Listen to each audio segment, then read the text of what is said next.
تسجيل العلامة التجارية اليوم غير كافي في ظل التقدم التكنولوجي. كثير من التجار بعد صدور قانون التجارة الإلكترونية سألني وقال لي إنه هو مسجل في الغرفة التجارية أو مسجل في وزارة الاقتصاد. اليوم بدي أوضح لكم 3 مصطلحات مهمة لازم نفرق بينهم، و3 شغلات أساسية كثير من التجار ما بيفرقوا بينهم حتى تقدر تحمي تجارتك وصناعتك والبزنس الخاص فيك. بداية، تسجيلك في وزارة الاقتصاد هو إنه معك الإذن من الدولة بممارسة النشاط التجاري اللي أنت سجلت فيه، مش أكثر من إنه إذن بيقدم لك أي حماية لاسمك بشكل أساسي وكبير أو للعلامة التجارية الخاصة فيك. طيب شو العلامة التجارية؟ العلامة التجارية هي عبارة عن اللوجو أو الشعار، تغليف المنتج أو شكله أو الملموس للمنتج، أو مثلا علبة الكولا لها شكل معين شعار عليها، هذا ممكن تقليده يعمل مشكلة معينة مما يؤدي إلى فهم الناس إنه هذا المنتج من الماركة الفلانية أو الشركة الفلانية وليس الشركة الأخرى. لذلك لازم تحمي علامتك التجارية. قسم حماية الملكية الفكرية في وزارة الاقتصاد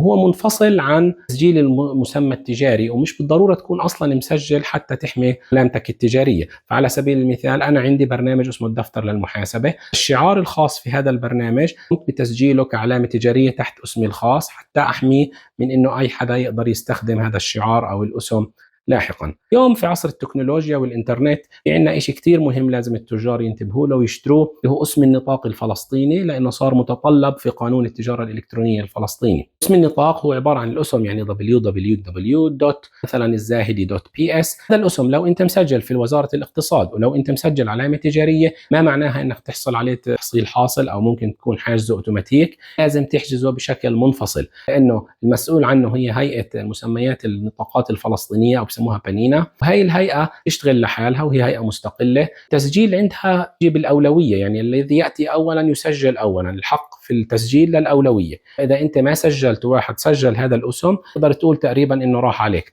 طب هل في طرق إن نسترجعه؟ القانون صعب جدا، هناك تم رفع عدة قضايا من شركات عالمية لا يحصلوا على اسمهم، الموضوع بياخذ مصاري ووقت كتير. لذلك أنت وفر على حالك ووفر وقتك واشتري اسم علامتك التجارية أو اسم شركتك نطاق إلكتروني اليوم قبل بكرة وسعره $45 أحسن ما تدفع $5000 أو 2000 أو 3 لاحقا. انت اليوم حتى تحمي علامتك التجارية وتحمي شغلك بدك تعمل 3 شغلات: تسجل في وزارة الاقتصاد، تسجل العلامة التجارية، وتسجل اسم النطاق.